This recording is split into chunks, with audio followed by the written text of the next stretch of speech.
தென்னாட்டுடைய சிவனை போற்றி எந்நாட்டவருக்கும் இறைவா போற்றி.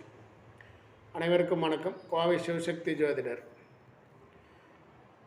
வீட்டிற்குள் ஒரு புதுமண தம்பதி ஆகட்டுங்க, ஒரு வீடு கட்டி நம்ம போகிறோன்னு வச்சுக்கோங்களேன். ஸோ அந்த மாதிரி போகும்போது என்ன பண்ணுவோங்களேன், வலது கால் எடுத்து வச்சு வாங்க முன்னாடி அப்படின்னு சொல்லுவோம் இல்லைங்களா. அந்த வலது கால் வளத்தை கொடுக்குற அமைப்புகளுடன் அந்த வலது காலை முன்வைத்து செல்வதனுடைய காரண சூட்சமம் என்ன, அதை பற்றி நம்ம தெரிந்து கொள்வோம். நமது முன்னோர்கள் ஒவ்வொரு காரியங்களுக்கும் ஒவ்வொரு விதமான பழக்க வழக்கங்களை கடைபிடித்திருக்கிறார்கள். அவற்றில் ஒன்று தான் வலது பக்க ரகசியம்.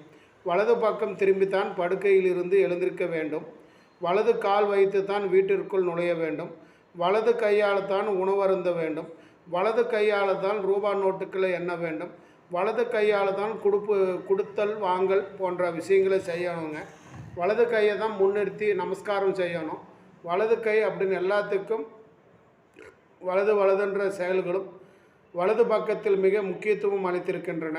திருமண வீட்டில் பெண் அழைப்பு நடத்தும் பொழுதும் வலது காலை எடுத்து வைத்து வா என்று என்பார்கள். அப்போதான் குடும்பம் முன்னேற்றம் என்ற ஒரு நம்பிக்கைகளும் அவர்கள் ஏற்படுத்தி கொடுக்குங்க.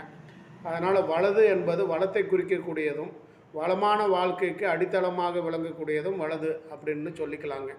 ஸோ அந்த வலது பக்கம் நம்ம போகும்போது அதே போல் ஒரு முக்கியமான ஜோலியை நம்ம வீட்டை விட்டு வெளியே போகிறோன்னு வச்சுக்கோங்களேன், அப்புறம் வலது கை பக்கம் திரும்பி போட்டு போகணுங்க. அந்த மாதிரி போயிட்டிங்கனாலும் அந்த போகிற காரியம் ஜெயமாகி கொடுக்குங்க. அதனால் இந்த மாதிரி விஷயங்களை கேட்டு தெரிஞ்சுக்கோங்க.